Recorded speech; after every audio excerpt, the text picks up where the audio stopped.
അതുകൊണ്ട് ഈ ചെറിയ കുട്ടികളോട് ഇങ്ങനെയുള്ള ക്രൂരകൃത്യങ്ങൾ ചെയ്യാൻ തോന്നുന്നത്. ഇപ്പം തന്നെ ഇപ്പോ 2 ദിവസം മുന്നേ നടന്ന നെടുമങ്ങാട് ഒരു കുട്ടിയുടെ മരണമായിട്ട് ബന്ധപ്പെട്ട് സോഷ്യൽ മീഡിയയിൽ കംപ്ലീറ്റ് തന്നെ കാണുന്നത്.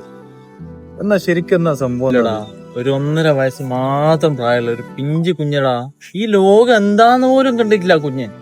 ആ കുഞ്ഞനാ സ്വന്തം അമ്മയും രണ്ടാനച്ഛനും കൂടിയിട്ട് കൊന്നളിഞ്ഞടാ. ഒരു ധൈര്യമില്ലാണ്ട്. എനക്കുണ്ടടാ ഒരു മോന്. എങ്ങനെ ഒരു അച്ഛനോ ഒരു അമ്മക്കോ ഇതിനെ പറ്റുന്നവരൊക്കെ? എടാ, ആ കുഞ്ഞനെ കൊന്ന മാത്രല്ലടാ, ആ കുഞ്ഞനെ ഇഞ്ചിഞ്ചായിട്ടാണ് കൊന്നിട്ടുള്ളത്. ആ ഓനക്ക് എത്രത്തോളം വിഷയമുണ്ടോ, ഓൻ അതെല്ലാം കുട്ടീനെ മേത്ത് കാണിച്ചിന്. സിഗരറ്റ് വെച്ചിട്ട് കാലിന് കുത്തി പൊള്ളിച്ച്. ഓൻ എന്തൊക്കെയോ ചെയ്തിട്ട് മൊത്തം 51 മുറിവായിട്ടുണ്ടോ ആ കുഞ്ഞിന്റെ മേത്ത്. പോസ്റ്റ്മോർട്ടം ചെയ്ത് നോക്കുന്നു. ഓളെ ആദ്യത്തെ ഭർത്താവുണ്ട്, ഓൻ മരിച്ചു. ഓന്റെ വീട്ടുകാര് ഈ കുട്ടീനെ കുറെ ചോദിച്ചിട്ടുണ്ട്. അവര് ലീഗലി ആയിട്ടും നോക്കിയിട്ടുണ്ട്, എല്ലാതെയും നോക്കിയിട്ടുണ്ട്. അതിന്റെ ഇടയിൽ ഒരിക്കൽ ഇവള് കുഞ്ഞിനെ അനാഥാലയത്തിൽ കൊണ്ടാക്കാൻ ശ്രമിച്ചു. അന്നേരം അവര് പോലീസ് പോയി വന്നിട്ട് ചോദിച്ചു. അന്നേരം ഒന്നും ഇവളെ കുട്ടീനെ കൊടുത്തിക്കില്ല. എന്തിനീ കൊല്ലാൻ വേണ്ടിട്ടോ? ഓക്ക് ആവശ്യമില്ലെങ്കിൽ, ഓക്ക് കുഞ്ഞിനെ പറ്റുന്നില്ല, പോറ്റാൻ പറ്റുന്നില്ല, ഓ സമ്മതിക്കുന്നില്ല എന്നാണെങ്കിൽ ഓളത് ആർക്കും കൊടുക്കുക. ഇവിടെ ഈ ദുനിയാവിൽ എത്ര ആൾക്കാരുണ്ടാ കുട്ടിയില്ലാത്ത?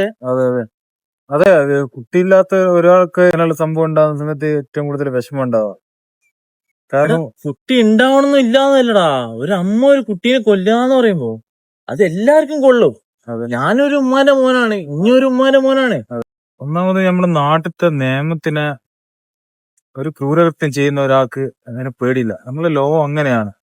എന്തൊരു കുറ്റം ചെയ്തു കഴിഞ്ഞാലും ഈസിയായി ഇറങ്ങി പോരാന്നുള്ളത് കൊണ്ടാണ് ഇങ്ങനെയുള്ള പ്രശ്നങ്ങൾ കൂടുതൽ നടക്കുന്നത്.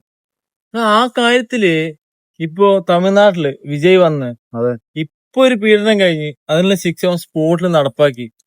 വധശിക്ഷ നടപ്പാക്കിയോനെ. അതുപോലെയാണ് ഇനി കേരളം.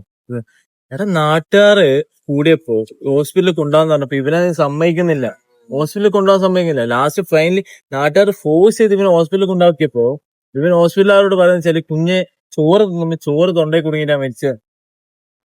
എടാ, ഓൻ ഈ കുഞ്ഞനെ മാത്രല്ലടാ, ഓൻ ശരിക്കും ആദ്യം കല്യാണം കഴിച്ചത് ആമിന എന്ന് പറയുന്ന ഒരു പെണ്ണിനാണ്.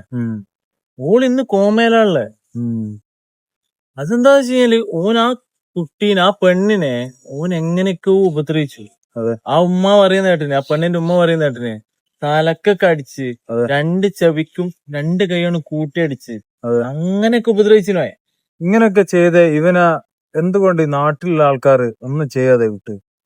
നീ പറഞ്ഞ പോലെ തന്നെ പോലീസിനൊന്നും വിട്ടുകൊടുക്കാണ്ട് മനുഷ്യന്മാരുടെ മുന്നിൽ ഇട്ടുകൊടുക്കുക. എന്നിട്ട് അവര് തല്ലി കൊന്നില്ലെങ്കിൽ പോലീസുകാർ കൊണ്ടുപോകും. ആ ഒരു സിസ്റ്റം വരണടാ.